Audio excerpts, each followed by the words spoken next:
Hi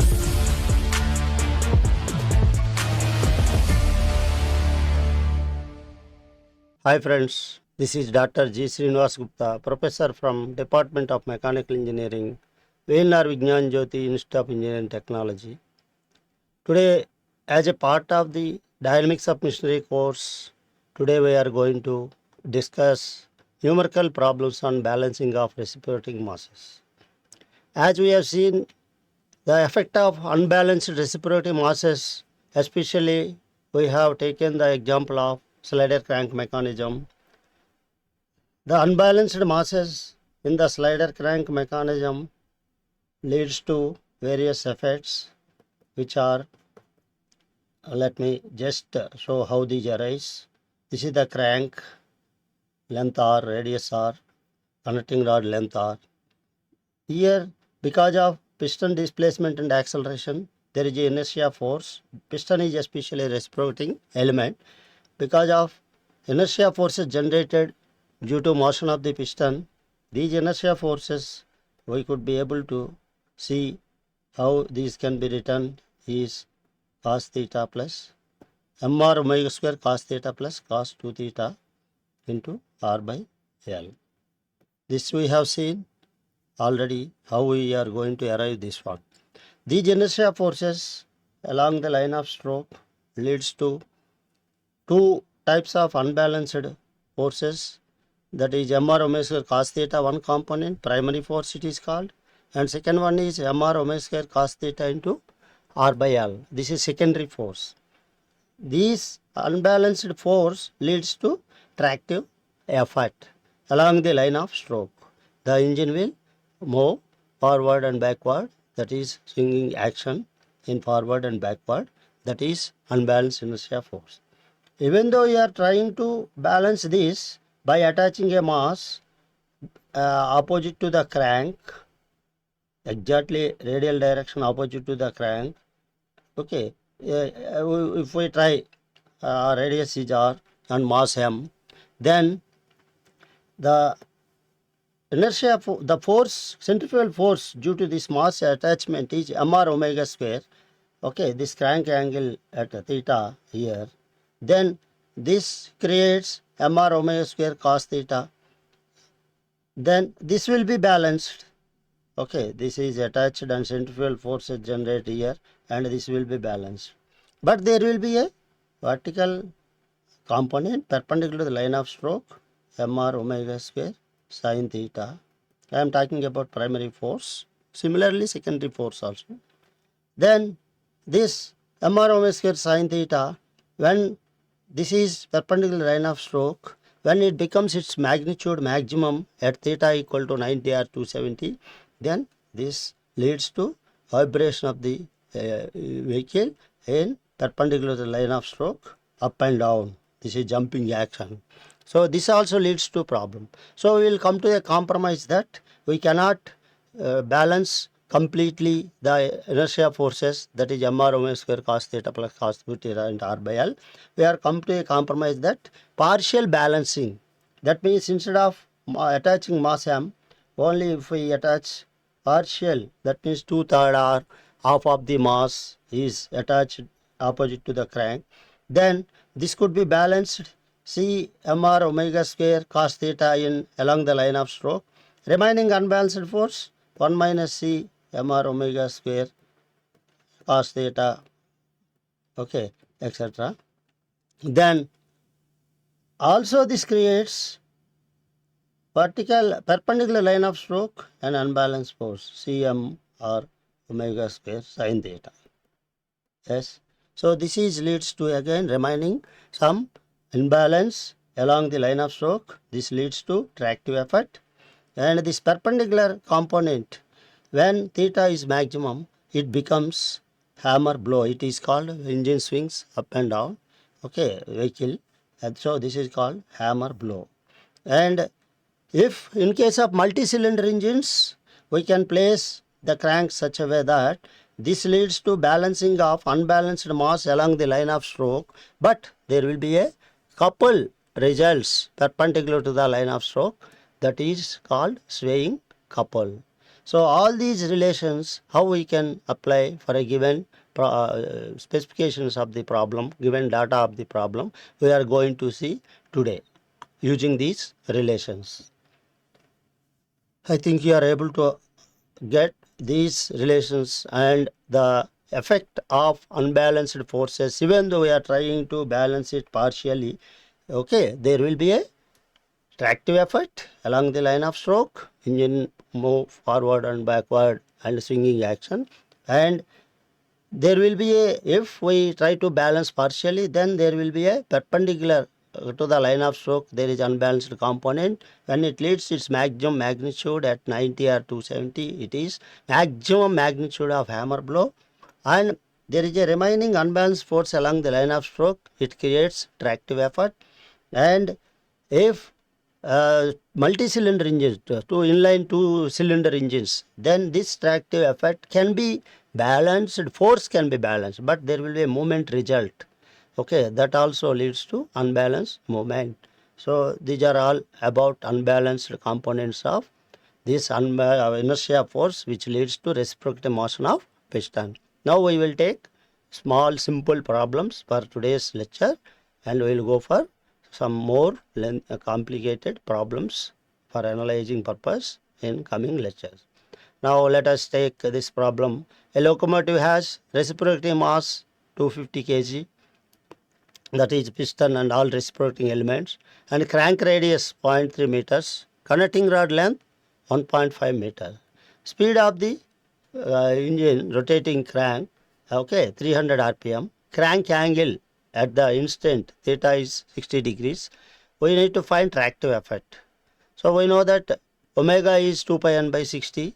We can calculate, that is 31.42, and R by L ratio, R is given, L is given, so 0.3 by 1.5, 0.2. Then cos theta, cos 60, 0.5, cos 2 theta, 120 minus 0.5 you will get.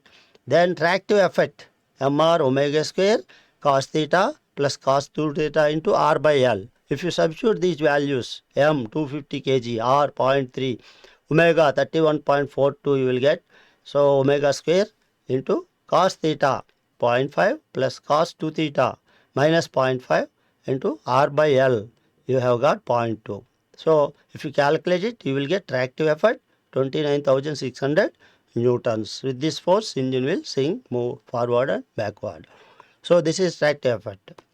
We are not going to balance any, only this inertia forces leads to this tractive effort. Now coming to the maximum tractive effect we want to find. Then what is the value of theta?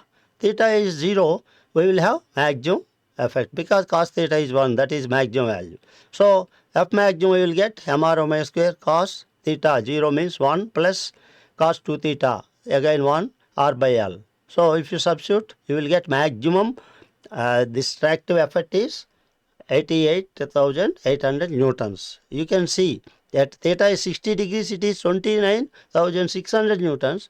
At theta equal to 0, such that maximum value of tractive effect, see how many times, more than 3 times it is having. So it is large effect, tractive effect. Okay, it is a unbalanced force leads to vehicle, okay, damage also. So now coming to another problem. Okay, two-cylinder locomotive, because we are also going to see swaying couple, how it arises.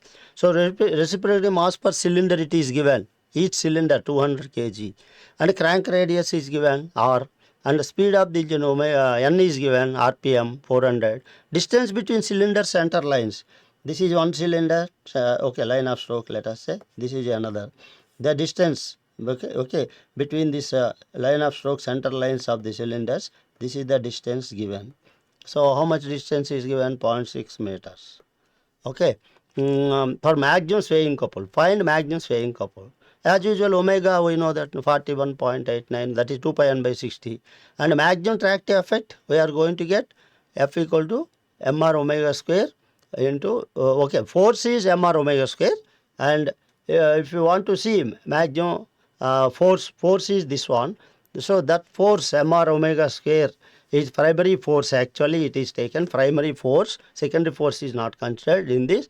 Then this primary force cos theta equal to, because maximum is 1, so primary force it is taken, because here we have no length of the crank also, so it is just taken primary force.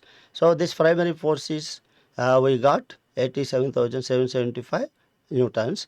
Then swaying couple is what? This primary force. Suppose cranks are cranks are aligned and placed perpendicular opposite direction. Suppose opposite direction. Okay, this is this direction 180. Let us say 180 direction. Then this horizontal this inertia force. This is F equal to mr omega square. Okay, this is unbalanced force. Okay, unbalanced force. Here also unbalanced force in opposite direction you put. This is in this direction unbalanced force. So obviously what happened? These forces can be balanced, but there will be a couple about perpendicular axis. That is called swaying couple. In case of two-cylinder engines or multi-cylinder engines, this swaying couple rises. The magnitude F into A, distance between the cylinders. So you are going to get 52,665 Newton meters. I think you are able to understand what is the swaying couple. Engine is swaying, that is it is try to rotate the right and left, that is swaying action it is called. So this is the effect. In case of two-cylinder engine, it is given two-cylinder locomotive. Now coming to the next one, balancing mass 150 kg is placed and radius wheel rotates at 500 rpm and find hammer blow. Now it is balancing mass is placed at 150 kg, mass is 150 and at a radius of 0.3 meters. Then what is the effect of this? Maybe horizontal component is partially balanced, that inertia force is partially balanced, but vertical there is a vertical force which is unbalanced force which is perpendicular to the line of stroke. That is we can find the using maximum, that is generally we will write, that is whatever balancing mass kept mc or omega square sin theta. Okay, this is the unbalanced force perpendicular to the line of stroke. But here asked hammer blow. Hammer blow means maximum value. Maximum occur at 90 or 270, you know that. Then CM, partial balancing. How much it is balanced? Okay, only 150 kg is placed. That means CM is balancing mass placed, MB or omega square. Okay, this is maximum. So this hammer blow we are going to get once you substitute. MB is balancing mass is 150.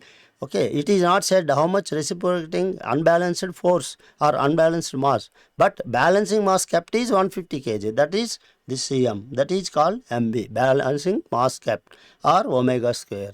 So we substitute, then we are going to get hammer blow 123,400 newtons. So engine is going to swing up and down, jumping action. It will be observed due to this hammer blow.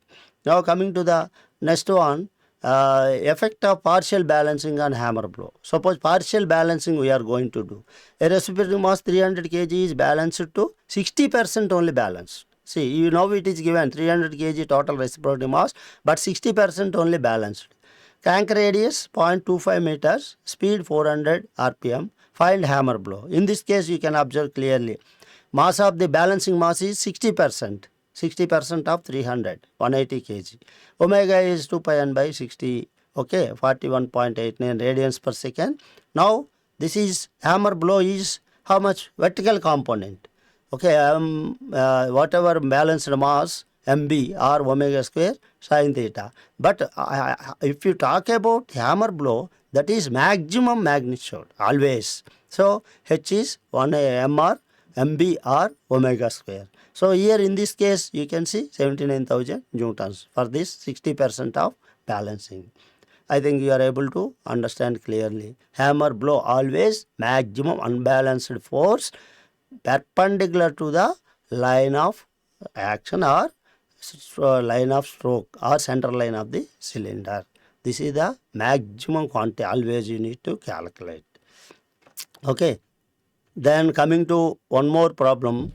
A locomotive has a reciprocating mass 250 kg. This is combined concept. Okay, balancing fraction is 2/3 of mass only balanced. It is said. Crank radius is given 0.3 meters, and speed of the engine crank rotation 300 rpm given. Unbalanced force you need to find and hammer blow. Now coming to the unbalanced force, because how much is unbalanced force? Because balancing is done 2/3 of the mass.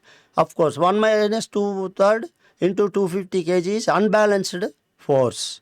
Unbalanced force in which direction? Along line of stroke. We are leaving balancing. Unbalanced force is this one. That means total Fi, okay, total mass of reciprocating forces. If you deduct balancing mass, unbalanced force remain along the line of stroke. Then you know that attractive effect, that is unbalanced force, that is unbalanced mass into r omega square, okay, along the line of stroke. So this you can calculate, and this is always 24,700 newtons. Okay, this is maximum, theta equals 0. We are always focused on maximum quantities, okay, magnitude. Now coming to hammer blow, how much mass is balanced? 2/3 of mass. So 2/3 of mass you are going to calculate, then it becomes 166.67. Then hammer blow, how much? MB mass balanced into R into omega square. That much mass is kept by opposite to the crank along the radial direction. Then you are going to get hammer blow, that is 49,300 newtons. So I think you are able to understand the effect of unbalanced mass. In this case, due to unbalanced mass, once you remove, deduct from the balancing components, then you have unbalanced mass leads to unbalanced force and leads to hammer blow also. So with this, I am going to conclude this lecture here.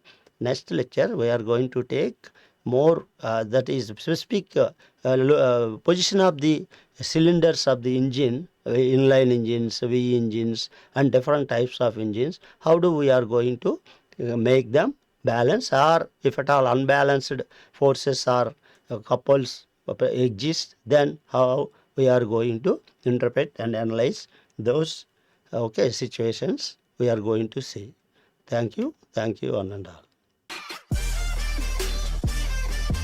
Like, share, comment, and subscribe VNR Digital Learning Resource YouTube channel.